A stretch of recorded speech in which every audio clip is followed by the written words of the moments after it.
In this practical example we will develop a candlestick, training the use of commands learned so far.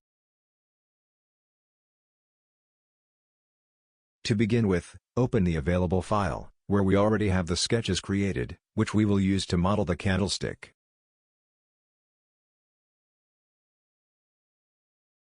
We will begin by applying a revolution to form the main body of the model. We activate the revolve command and click on the profile shown. For the axis, we click on this line and see the preview displayed. We confirm and have the main body created. Next, we will create the handle by activating the command sweep. We select the ellipse for the profile and the sketch shown for the path. We see the preview and confirm the command, creating the handle of the candlestick.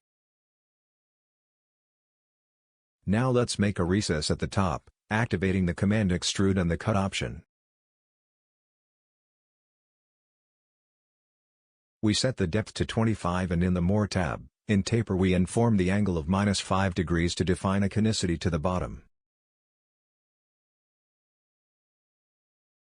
We confirm and apply rounding using the fillet command.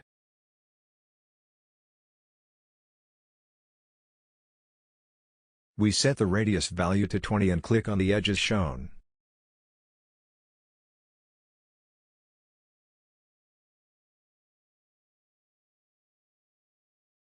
Finally, we will change the appearance of the candlestick by clicking on this arrow and changing to the brass satin option.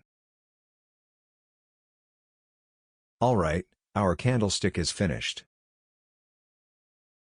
In this example we review the use of some commands for modeling of parts studied in the course.